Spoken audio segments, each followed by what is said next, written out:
Hello guys, welcome to our channel. This is Teja.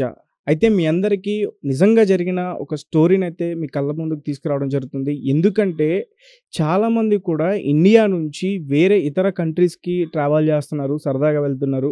కొంతమంది ఉపాధి కోసం వెళ్తున్నారు.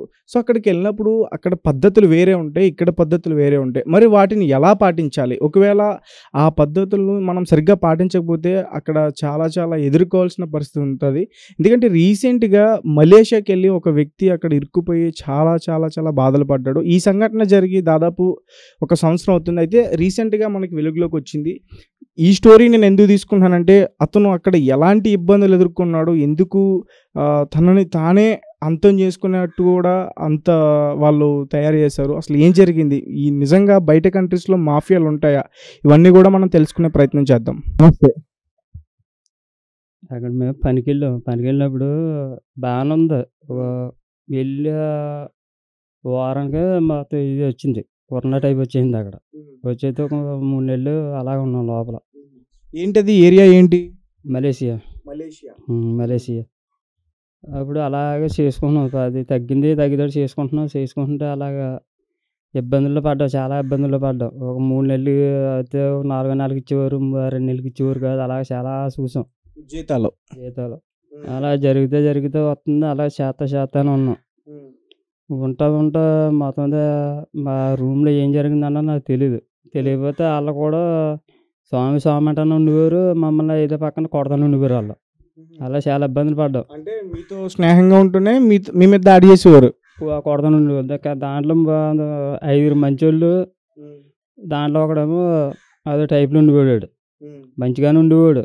చంద్రాడికి మమ్మల్ని ఏదో అనేవాడు. అంతమంది మాకు కోపం వచ్చి మేము ఏదో కొడతానే ఉండేవాళ్ళు. అలాగే చేస్తానే ఉండేవాళ్ళు. కొట్టడం అంటే దేని గురించి? వాళ్ళు ఏదో అనుకుంటేవారు, మేము నవ్వుతూనే ఉండేవాళ్ళం. అలాగే అంటే ఏంటి ఎలా నవ్వుతున్నారు అని ఇండియా వాళ్ళు అని చెప్పి మమ్మల్ని కొడతాం మొదలెట్టేవారు. అందులో భారతీయులు అని చెప్పేసి కొట్టేవారా? దాంట్లో ఓనర్ మన తెలిసినోడు, ఓనర్ తెలుగు అతను. అయితే మమ్మల్ని బాగానే చూసేవాడు. వర్క్ మేము చేసేవాళ్ళు. వాళ్ళు వర్క్ చేయకుండా కూర్చునేవాళ్ళు ఎంతసేపు ఫోన్లతో వాళ్ళు. అలాగే మేము చేసేవాళ్ళు. చేస్తుంటే అది స్వామి వీళ్ళతో చాలా మంచిలు, మీరు పని చేస్తారని చెప్పి వాళ్ళని చిరాపడేవాడు. అలాగే మా మీద కష్టపడేసారు వాళ్ళు. పడతా ఉంటే అలా చేసేవాళ్ళు. ఇంటికి వచ్చేవాళ్ళు. సాయంకాలం వచ్చి మళ్ళీ సాయంకాలం వంట చేసేవాళ్ళు. వంట ఇవన్నీ కూడా ఎట్లా మీకు? మన రూమ్లోనే సరుకులు వెళ్ళి తెచ్చేవారు. వంటలు మీద చేసేవాళ్ళు.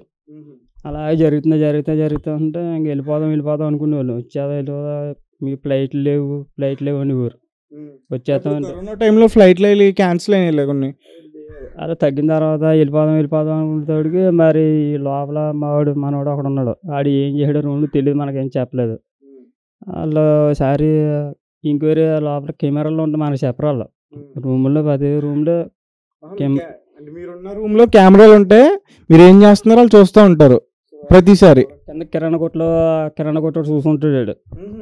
అప్పుడు అలా గొడవ పడదాం అంటే చూసాడికి కెమెరాలు చెక్ చేశారు. వాళ్ళు కింద చెక్ చేసి వాళ్ళకి చూపించారు. చూపింతే వీడి మొబైల్లో పెట్టారు తప్ప నాకు మొబైల్లో పెట్టలేదు. వీడు భయపడిపోయాడు. వేరే చెప్పరా అంటే స్వామి నేను చెప్పను అనేవాడు. ఏరంటే కంగారు పడిపోయాడు, టెన్షన్ పడిపోయాడు. ఏంటి అలా టెన్షన్ పడిపోయాడు, చెప్పరా అంటే నేను అడిగితే నాకు చెప్పారు కదా వాళ్ళు. అది అలాగే జరిగితే ఈయన్ని మొత్తం ఆడళ్ళు అక్కడ రూమ్ పని చేస్తారు, వర్క్ చేస్తారు. వాళ్ళ ఈడు రోజు ఫుల్గా తాగి మరి పని చెప్పినండి ఫుల్గా తిట్టేసాడు. అర్థం అనుకునేవారు. వీడు అలా తెలుగు వస్తూ ఉంటుంది. వాళ్ళు ఎప్పుడో ఇంచుమించు 9 సంవత్సరాలు 10 సంవత్సరాల నుంచి ఉంటున్నారు వాళ్ళు. అలా జరిగింది. అప్పుడు ఒక మంది తెలిసిన వాళ్ళు ఉంటారు అక్కడ, భాష మాట్లాడతారు. కార్లు అవి తీసుకెళ్తారు వాళ్ళు. నన్ను తీసుకెళ్ళి అడిగారు. అడిగితే నేను చెప్పుకోను. ఏం కాదు అలా అంటే ఏంటి స్వామిలా మాట్లాడుతాను అని చెప్పి తెలుగు అతను ఆయన తీసుకొచ్చి దగ్గర తీసుకెళ్ళి అడిగించారు. నేను పక్కన పెడితే నేను ఎలాగైనా తిట్టాడని తోడికి ఖర్చు పెట్టేసారు వాళ్ళు. ఖర్చు పెట్టేసుకున్నారు వాళ్ళు. పెట్టేసుకుని ఈ నైట్ ఏం చేస్తున్నా ఇద్దరిని చంపేస్తానని చెప్పి ఆడ మొబైల్లో పెట్టాడంట. వీడియో తీసుకుని పెట్టి పంపించాడా వాళ్ళిద్దరిని చంపేస్తానని. అక్కడ ఇంకా ఆడళ్ళు మొగళ్ళు ఉంటారు. ఆడకు మా పొడవులు పంపేయడు. పంపేది మేము పోలీసుల దగ్గరికి వెళ్ళాం. పోలీసుల దగ్గరికి వెళ్తే పోలీసులు మొత్తం ఒక సినిమా స్టోరీకి జరిగిపోయింది మాకు అది అక్కడ. అవన్నీ నేను ఫోన్ చేసి చెప్పుకున్నారు కదా, మీ నాన్న ఇలాగ అంటున్నారు, మరి అలా చేస్తున్నారు ఏంటి, నాకు ఏం చెప్తలేదు మీ నాన్న, మమ్మల్ని ఇద్దరిని చంపేసేలా ఉన్నారని చెప్పేసినారు. ఇలా ఫోన్ చేసి వచ్చిన వ్యక్తి ఇంకొక వేరే పర్సన్ ఉన్నాడు, వాళ్ళ కొడుకులకి నువ్వు ఫోన్ చేసి చెప్పావు. చెప్తే జాగ్రత్త స్వామి జాగ్రత్త మాయని ఊరిలో మాయమాంటి రావట్లేదు. ఏజెంట్కి ఫోన్ చేశాడు. ఏజెంట్ ఫోన్ చేసి స్వామి ఇద్దరు ఎక్కడ ఉన్నారని మేము పలానా చోట ఉన్నాం అంటే అర్జెంట్గా రమ్మంటే ఆ ఏజెంట్ని కూడా ఇటు తిట్టాడు. హైదరాబాద్లో ఉంటాడు వాడు, ఆయన కూడా తిట్టాడు. తిడితే నువ్వు ఆయన వదిలేసి అర్జెంట్గా నువ్వు వస్తావు రామే, నువ్వు వస్తావా రావా అని నాకు చెప్పాడు. చెప్తే బతిమాలను చిన్నకూర కింద యువతల కింద అవతల దిగిపోతున్నాడు, అవతల కింద అవతల దిగిపోతున్నాడు. అంటే ఎందుకు అట్లా అట్లా తయారైంది అక్కడ? భయం ఇంకా ఆడి బ్రెయిన్లో పడిపోయాడు, ఇంక చంపేస్తానని తెలిసిపోయింది కదా. అంటే ఎక్కడికైనా తీసుకెళ్ళి ఏదైనా చేస్తారేమోనా? అప్పుడు స్వామి నిండి నేను తీసుకెళ్ళాను కాబట్టి నువ్వు బతికెళ్ళాలి, నేను చంపేనా పర్లేదని చెప్పి ఆయన ఇంకా మొత్తం మానేసాడు. ఇక ఇలాగని చెప్పాను, మీ నాన్న అయితే రానంటున్నాడు, ఇలా ఏజెంట్ ఫోన్ చేసి ఏజెంట్ ఫోన్ చేసి ఏజెంట్తో కూడా మాట్లాడిన అన్నాడు. అది కదా మావయ్య, ఇప్పుడు ఏజెంట్ సడన్గా వచ్చామంటున్నాడు కదా, మీరు ఎలా వస్తారు, మీకు ఫ్లైట్స్ లేవన్నారు కదా, మరి చిన్న కార్ కట్టించారు కదా, ఇలా రూమ్కి వచ్చామంటున్నారు, రూమ్కి వచ్చి వాళ్ళతోనే మాట్లాడతాను, మీ గొడవలు ఏం లేకుండా సెటిల్మెంట్ చేద్దాం చేసి మిమ్మల్ని పంపించేలాగా చేద్దామని అడుగుతుంటే ఆయన కూడా బూతులు తిట్టాడు. ఇక తిడతాను వదిలేసాడు. స్వామిని అర్జెంట్గా అని వదిలేసి నువ్వు వస్తావు రావంటే మొదలెట్టాను నేను. అప్పుడు నేను ఏం చేశానంటే ఇటు ఎలాగ రానంటున్నాడు కాబట్టి ఆ కార్లో నేను ఎక్కేసాను. నేను ఎక్కేసిన తెల్లారేటప్పటికి ఆడ బట్టలు చూపించారు. స్వామి బట్టలు నాగరాజీనే అన్నాడు. నాగరాజీ అన్నాను. అబ్బాయి మరి మీ నాన్న చంపేశారు, అబ్బాయి మరి నన్ను కూడా చంపేసారు ఉన్నారు, ఇంకా నేను చెప్పలేను అన్నాను.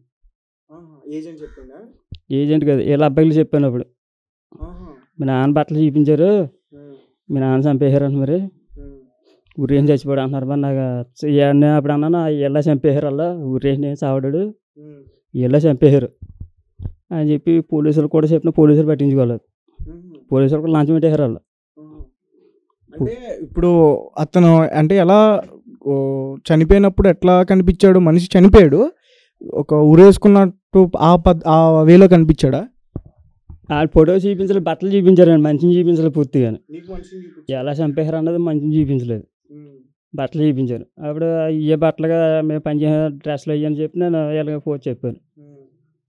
అయితే నువ్వు కూడా వాళ్ళతో కుమ్మక్క అయిపోయి నువ్వు కూడా చంపించేసావు వీళ్ళు మొదలెట్టారు ఇక్కడ ఇంటికాడ నా మీద. ఇదేంటి ఇవో నేను చంపేస్తాను, ఆయన చంపేస్తాను, నన్ను కూడా చంపేస్తారు, అక్కడ ఎవరు రానవరు, ఒకటి చచ్చిపోతే రెండు మంది వెళ్తే మళ్ళీ రిసీవ్ పెడతారని చెప్పి నన్ను కూడా చంపేస్తారండి.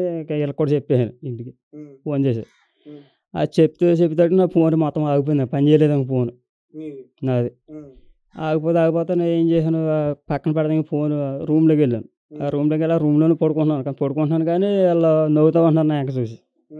అంటే ఇంకా వాళ్ళకి కూడా ఏదో ఒకటి చేస్తారని వాళ్ళకి తెలుసు ముందే, అది చూసి నవ్వుతున్నారు వాళ్ళు. అప్పుడు తెలుగు అతను అన్నవాడు వచ్చాడు, ఈ ఫోన్లు పట్టుకుంటారు కదా మన వాళ్ళు, మొత్తం వాళ్ళని పట్టుకుని తీసుకొచ్చి పిల్ల మాట్లాడింది. సార్ మా నాన్నగారికి ఏం అవ్వకూడదు, మా నాన్నగారు అలాగ వచ్చారు అలాగే రావాలి, ఏం అవ్వకూడదు అంటే ఏం పర్లేదు మీ నాన్న కంగారు పడిపోతున్నారు, చంపేస్తారండి, ఏం చేయరు అంటే మొదలెట్టాడు. ఆవిడ పిల్ల పెట్టేసిన తర్వాత వీళ్ళు భాషలు మాట్లాడుకున్నారు. ఇక చంపించినాడు ఆయన ఇద్దరు భాషలు మాట్లాడుకునే ఈయన కూడా ఇంక లేపని చెప్పేసాడు, ఇంకా కారుకి వెళ్ళిపోయాడు.